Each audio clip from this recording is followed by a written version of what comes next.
কংগ্রেসের প্রার্থী ইউসুফ পাঠান, তার সমর্থনে পথে নামলেন তৃণমূল কংগ্রেসের সর্বভারতীয় সাধারণ সম্পাদক অভিষেক বন্দ্যোপাধ্যায়।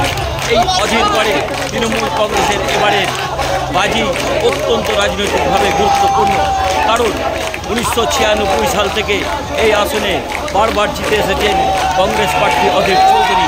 সেই জিত ভাঙার জন্যই তৃণমূল কংগ্রেস ভারত বিখ্যাত ক্রিকেটার ইউসুফ পাঠানকে পথে নামিয়েছে, যা অত্যন্ত রাজনৈতিকভাবে তাৎপর্যপূর্ণ, কারণ তৃণমূল কংগ্রেস ওই সিটটি যে কোনো মূল্যে তারা জয়লাভ করতে চান এবং সেই জন্যই তারা কিন্তু এই রকম একটি ব্যক্তিকে তারা পথে নামালেন। সংখ্যালঘু অধ্যুষিত একটি লোকসভা কেন্দ্র এই বহরমপুর, সেই বহরমপুরেই কিন্তু তৃণমূল কংগ্রেস নেত্রী মমতা বন্দ্যোপাধ্যায় এবং অভিষেক বন্দ্যোপাধ্যায় সেই সংখ্যালঘু মন জয় করার জন্য একজন সংখ্যালঘু ভারত বিখ্যাত ক্রিকেটারকে পথে নামিয়েছেন।